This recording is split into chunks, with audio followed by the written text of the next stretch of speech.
Emma's breath caught as Alex's hand cupped her face, his thumb tracing the curve of her cheek with reverent gentleness.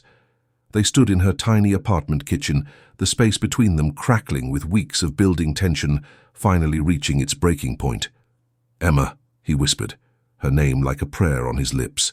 His blue eyes searched hers, asking permission, promising everything. When she rose on her toes to meet him halfway, their lips touched with the softness of a question and the heat of an answer. Alex tasted like coffee and possibility, his kiss tender yet demanding, gentle yet consuming. Emma's hands fisted in his shirt as he backed her against the counter, his body warm and solid against hers. The kiss deepened, months of careful friendship dissolving into something raw and desperate. Alex's fingers tangled in her hair, while Emma memorized the strong line of his shoulders, the way he shivered when she traced her fingers along his neck. "I've been thinking about this for weeks," Alex murmured against her lips, his forehead resting against hers, as they both struggled to breathe. "Only weeks." Emma's voice was breathless, teasing. "I've been thinking about it since the first day you walked into my cafe." Alex pulled back slightly, his thumb still tracing her jawline. "Tell me about that day," he whispered against her ear, his voice rough with desire. "Tell me what you were thinking when you first saw me." Emma's eyes fluttered closed as his lips brushed her neck. "You really want to know?" "Everything," he murmured, his hands settling on her waist. "I want to know everything about that moment." Emma smiled, her fingers playing with the collar of his shirt as the memory washed over her. It was 3 months ago. The rain had been drumming against the cafe windows that evening, and Emma was wiping down the espresso machine for the 3rd time, counting down the minutes until closing. Brewhaven was her sanctuary, a tiny coffee shop where she worked evenings to pay for her art history degree, but that night felt different the moment he walked in. He'd pushed through the door like he was escaping from something, rainwater dripping from his dark hair, his expensive-looking coat suggesting he'd taken a wrong turn somewhere. Emma remembered thinking he looked completely out of place in her small, cozy cafe with its mismatched furniture and local art on the walls. But it wasn't just his obvious wealth that caught her attention. It was the way he moved, confident yet careful, like a man who was used to being watched but was trying very hard not to be noticed. His blue eyes had swept the nearly empty space before landing on her, and for a heartbeat, Emma forgot how to breathe. "I was behind the counter," Emma continued, her voice soft as Alex's lips traced a path along her collarbone, "trying to figure out what someone like you was doing in a place like mine." "Someone like me?" Alex's voice vibrated against her skin. "Gorgeous, well-dressed, looking like you'd stepped out of a magazine." Emma's hand slipped under his shirt, feeling the warmth of his skin. "I thought you'd order something complicated, be impatient about the wait." Alex chuckled, the sound rumbling through his chest. "And instead?" "Instead, you ordered black coffee and looked at me like I was the most interesting person you'd ever met." "Excuse me," he had said that first night, approaching the counter with hesitant steps. "Could I get a black coffee? And maybe something to eat? I just realized I haven't had dinner." Emma glanced at the nearly empty display case. "I've got 1 chocolate croissant left. It's from this morning, but still good." "Perfect." When he smiled, it transformed his entire face from merely handsome to absolutely devastating. "I'm not picky." As Emma prepared his order, she found herself stealing glances at him. He was studying the local artwork on the walls with genuine interest, not the polite attention most customers gave them. When she handed him the coffee, their fingers brushed briefly, and the contact sent an unexpected jolt through her. "I'm Alex," he said, and his voice was warmer than she'd expected. "Emma." She tucked a strand of auburn hair behind her ear, suddenly self-conscious. "Haven't seen you around here before." "Just moved to the area for work." Alex's eyes crinkled at the corners when he smiled. "What kind of work brings you to our little neighborhood?" Emma had expected him to make polite conversation and find a table, but Alex lingered at the counter. When she mentioned she was studying art history, instead of the usual polite nod and change of subject, his entire demeanor shifted. "Art history," he repeated, leaning forward with genuine interest. "What's your focus?" Most people's eyes glazed over when she mentioned her major, but Alex listened as she talked about Renaissance masters and the way light could transform meaning in a painting. He asked thoughtful questions, made connections she hadn't expected. By the time she looked at the clock, an hour had passed without her noticing.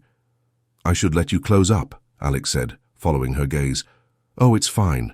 I was just—" Emma felt heat creep up her neck.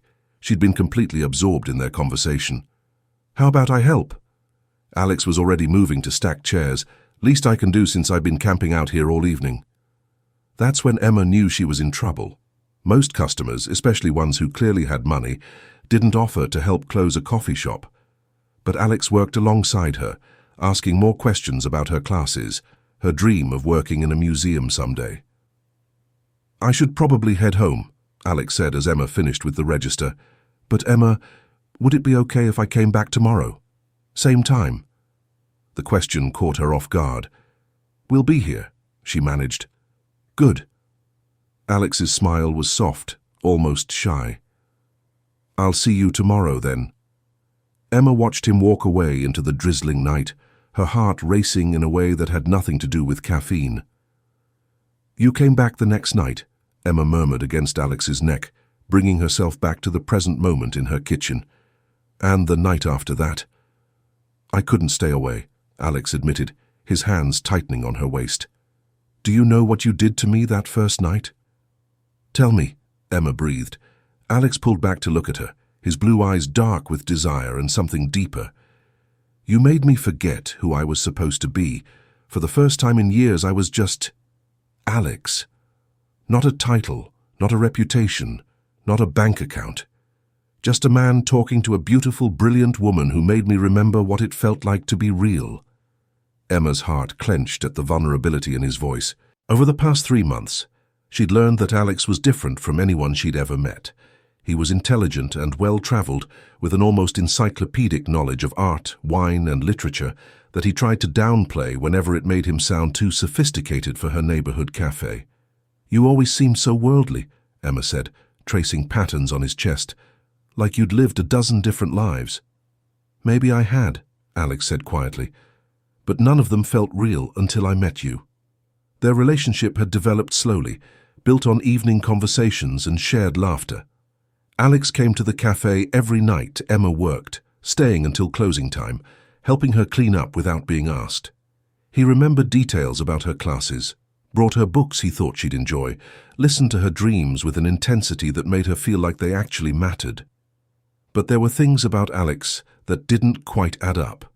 The expensive clothes he tried to dress down, the way he sometimes paused before answering simple questions about his work, the fact that he always paid cash and never seemed to check the time like someone with a demanding job would. "Alex," Emma said softly, her hands stilling on his chest. "Can I ask you something?" "Anything," he replied immediately. "That first week you came to the cafe, you said you worked in consulting, but you never talked about clients or deadlines or any of the things consultants usually complain about." Emma looked up at him, searching his face. "What do you really do?" Alex went very still. Emma felt the change in his body language immediately, the subtle tensing of his shoulders, the way his breathing shifted. This was the question he'd been dreading for 3 months. "It's complicated," he said finally. "Try me." Emma's voice was gentle but persistent. "I've shared everything with you, my dreams, my fears, my terrible family history. Don't I deserve to know something real about the man I'm falling for?" The words hung between them. Emma hadn't meant to admit her feelings so directly, but there they were, honest and vulnerable. "You're falling for me?" Alex asked, his voice rough with emotion. "Don't change the subject," Emma said, but her cheeks flushed pink. "Answer my question first." Alex was quiet for a long moment, his internal struggle visible on his face. Emma watched him weigh his options, and for the first time since they'd met, she saw something that looked like fear in his eyes. "My name is Alexander Sterling," he said finally. "I'm the CEO of Sterling Industries." Emma blinked, the name hitting her like a physical blow. Sterling Industries, the company whose logo was on half the buildings downtown, whose CEO's face occasionally graced business magazines, whose net worth was measured in billions. "You're—" Emma stepped back, her hand falling away from his chest. "You're Alexander Sterling, the billionaire." "Yes." "Oh my God." Emma pressed her palms against her temples, trying to process this information. "You're a billionaire and you've been coming to my tiny cafe, drinking my mediocre coffee, helping me stack chairs?" "It's not mediocre coffee," Alex said weakly. "Don't." Emma's voice was sharp. "Don't make jokes right now." She began pacing the small kitchen, her mind racing. "This whole time you've been lying to me." "I never lied," Alex said carefully. "I just didn't tell you everything." "That's the same thing." Emma whirled to face him. "I told you about my student loans, my second-hand furniture, how I have to work 2 jobs just to afford this tiny apartment, and the whole time you could probably buy my entire building with pocket change." Alex winced. "Emma, please, why?" she demanded. "Why would you do this? Is this some kind of game rich people play? Find the poor girl and see how long you can pretend to be normal." "No." The word came out fiercer than Alex intended. "It's nothing like that. Emma, you have to understand. In my world, everyone wants something: money, connections, opportunities. I never know if someone likes me or what I can do for them. So you decided to test me, to see if I was gold-digging material." "I decided to be honest for once in my life," Alex said desperately. "With you, I could just be Alex. Not the heir to a fortune, not the CEO everyone wants to impress or manipulate. Just a man who was falling in love with a brilliant, passionate woman who saw value in beauty instead of dollar signs." Emma stopped pacing. "You're in love with me?" Alex's laugh was shaky. "Completely. Utterly. From the moment you started talking about how Caravaggio used light to reveal truth, I was gone." Despite her anger, Emma felt her heart flutter. But the betrayal was too fresh, too sharp. "How do I know that's real? How do I know any of this was real?" "Because of this." Alex stepped closer, his voice intense. "Because I've spent 3 months driving myself here every night, sitting in a coffee shop that serves food from this morning, helping you close up, walking you home, and never once trying to impress you with money or gifts or any of the things that usually work." "Usually work for what?" "For getting women to notice me, to want to be with me." Alex ran his hand through his hair, frustration evident in every line of his body. "Do you know how many relationships I've had where I couldn't tell if they loved me or my bank account? Do you know what it's like to wonder if someone would still want you if you lost everything tomorrow?" Emma saw the pain in his eyes, the genuine vulnerability he was offering her, but her own hurt was too raw. "And now I get to wonder if anything you told me was true. Your favorite books, your travels, the stories about your childhood, how much of it was real?" "All of it," Alex said quietly. "Every word. The only thing I hid was my last name and what I do for a living. Everything else, every story, every opinion, every moment we shared, that was real." Emma sank onto one of her kitchen stools, overwhelmed. "I need time to think about this." "How much time?" Alex's voice was carefully controlled, but Emma could hear the fear underneath. "I don't know." Emma looked up at him, this man who'd become the center of her world and was now revealed to be someone completely different. "This changes everything, Alex. Alexander. I don't even know what to call you." "Alex," he said immediately. "Always Alex. That's who I am when I'm with you." "But you're not just Alex, are you? You're one of the most powerful men in the city. You probably have bodyguards and assistants and people whose job it is to manage your image." Emma shook her head. "And I'm a part-time barista studying art history. We don't make sense." "We make perfect sense," Alex said fiercely. "We make more sense than anything else in my life." "Do we? Because right now, I feel like I've been living in a fantasy, and you just pulled back the curtain." Alex was quiet for a moment, studying her face. "What can I do? How can I prove to you that what we have is real?" "I don't know," Emma admitted. I need space to figure out how I feel about all of this." Alex nodded slowly, his disappointment evident but controlled. "Okay, I'll give you space." He started toward the door, then paused. "Emma." "Yeah." "For what it's worth, These past 3 months have been the happiest of my life. Not because of anything you could give me, but because of who you are. Your kindness, your passion, the way you see beauty in everything around you. Alex's smile was sad, but genuine. That's worth more than all the money in the world. After he left, Emma sat in her kitchen for a long time, staring at the spot where they'd been kissing just an hour before. Her lips still tingled from his touch. Her body still hummed with awareness of him. But her mind was spinning with questions and doubts. How could she trust her feelings when they were built on incomplete information? How could she know if what they had was real, when he'd been hiding such a fundamental part of himself? But even as she questioned everything, Emma couldn't deny the way her heart had raced when Alexander, had told her he loved her, or the way her body had responded to his touch, the rightness she felt when she was in his arms. The next evening, Emma worked her shift at the cafe in a daze. Every time the door opened, her heart jumped, hoping and dreading that it might be Alex. But he didn't come.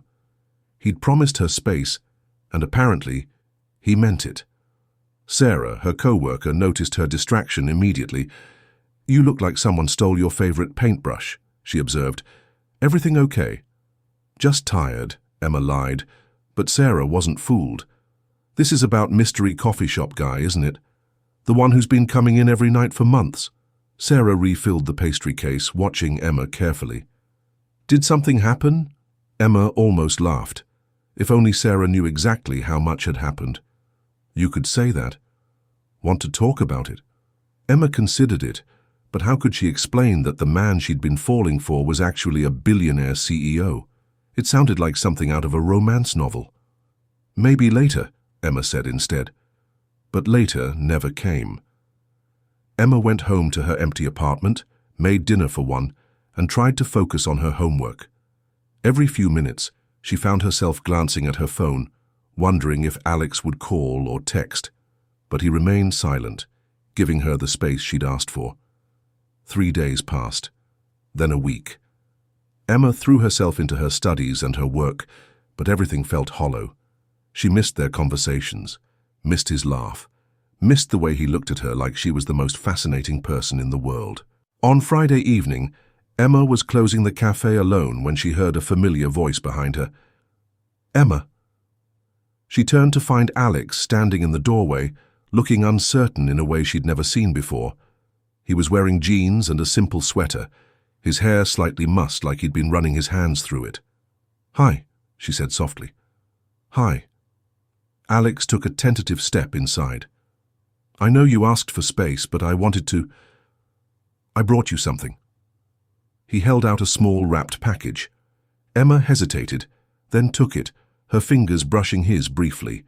The contact sent the same electric jolt through her that it had that first night. Inside the package was a book, a beautiful hardcover edition of a biography of Artemisia Gentileschi, the Renaissance painter they'd discussed during one of their early conversations. "You mentioned you'd been trying to find this for your research," Alex said quietly. I thought you might like to have it." Emma ran her fingers over the cover, remembering that conversation. It had been their second week of talking, and she'd mentioned struggling to find good source material for a paper she was writing. Alex had listened intently, asked thoughtful questions, made her feel like her academic work actually mattered. "Thank you," she said. "This must have been expensive." "It doesn't matter what it cost." Alex stepped closer, his eyes searching her face. "Emma, I know I hurt you by not being completely honest from the beginning, but I need you to know that every conversation we had, every moment we spent together, that was real. That was me, the real me, not some character I was playing." Emma looked up at him, seeing the sincerity in his eyes, the vulnerability he was offering her again. "I've been thinking about what you said, about not knowing if people want you or for your money, and I realized that by not telling me you were protecting both of us, you got to find out if I could care about you without knowing about your wealth, and I got to fall for you without any of the complications that would have come with knowing who you really are." Alex's eyes brightened with hope. "Does that mean—" "It means I understand why you did it," Emma said carefully, "but it also means I'm terrified of what comes next." Alex, I don't know how to be with someone like you. I don't know your world, I don't understand the rules, and I'm pretty sure I don't own anything appropriate to wear to whatever events you have to attend. Alex stepped closer, close enough that Emma could smell his cologne, could see the flecks of gold in his blue eyes. Then let me show you my world. Slowly, at your pace, and let me keep being part of yours. What do you mean? I mean, I still want to come here every night you work. I still want to help you close up, walk you home, listen to you talk about your classes. Alex's voice was soft, persuasive. I still want to be the man who brings you coffee and listens to your dreams. The only difference is now you know I can afford better coffee. Emma couldn't help but smile at that. The coffee here really isn't that bad. It's terrible, Alex said, grinning, but I'd drink it every day for the rest of my life if it meant I could keep talking to you. Alex, Emma's resolve was weakening with every word, every smile, every moment of being near him again. I love you, Emma, Alex said simply. Not because you're impressed by my money, you're not. Not because you want something from me, you don't. I love you because you see beauty in a Renaissance painting and get excited about the way light reveals truth. I love you because you're kind to every customer, even the difficult ones. I love you because you make me want to be worthy of the way you look at me. Emma felt tears prick her eyes. I love you too, she whispered. I tried to stop this past week. I tried to convince myself it was all fake, but I couldn't. What I feel for you is real. Alex reached up to cup her face, his thumb brushing away a tear she didn't realize had fallen. So what do we do now? Now you kiss me, Emma said, rising up on her toes. And then you help me figure out how to be with a billionaire without losing myself in the process. Deal, Alex murmured against her lips. This time when they kissed, there were no secrets between them, no hidden truths waiting to surface. Just Alex and Emma, a billionaire and a barista, two people who'd found something real in a world full of facades. As Alex deepened the kiss, his hands tangling in Emma's hair, she realized that love didn't care about bank accounts or social status. Love cared about late-night conversations and shared dreams, about someone who saw you clearly and chose to stay anyway. Take me home, Emma whispered against his mouth. Your place or my penthouse? Alex asked, his voice rough with desire and amusement. Emma laughed, the sound bright and full of possibility. Let's start with mine. I'm not ready for the penthouse yet. Good, Alex said, spinning her around once before setting her down, because I've gotten rather fond of your tiny apartment. It's where I fell in love with you. As they locked up the cafe together and walked hand in hand toward her building, Emma realized that this was just the beginning.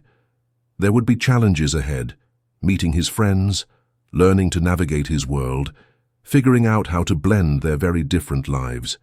But they would face it together, one conversation at a time, one kiss at a time, one shared dream at a time. And maybe, Emma thought, as Alex pulled her close under a streetlight and kissed her again like she was the most precious thing in the world, that was the most beautiful love story of all. Not the billionaire and the barista, but Alex and Emma, two people who'd found something real in a world that often felt fake and who were brave enough to fight for it. The rain began to fall again as they reached her building, but neither of them minded. After all, rain had brought them together that first night. It seemed fitting that it would be there for their new beginning too. As they climbed the stairs to her apartment, Alex's hand warm in hers, Emma smiled.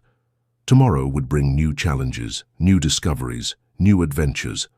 But tonight was theirs, just Alex and Emma, finally honest with each other, finally ready to see where love could take them. And in Emma's tiny apartment, with its second-hand furniture and student budget decor, they would write the first chapter of a love story that proved the most valuable things in life couldn't be bought. They had to be earned, cherished, and chosen every single day.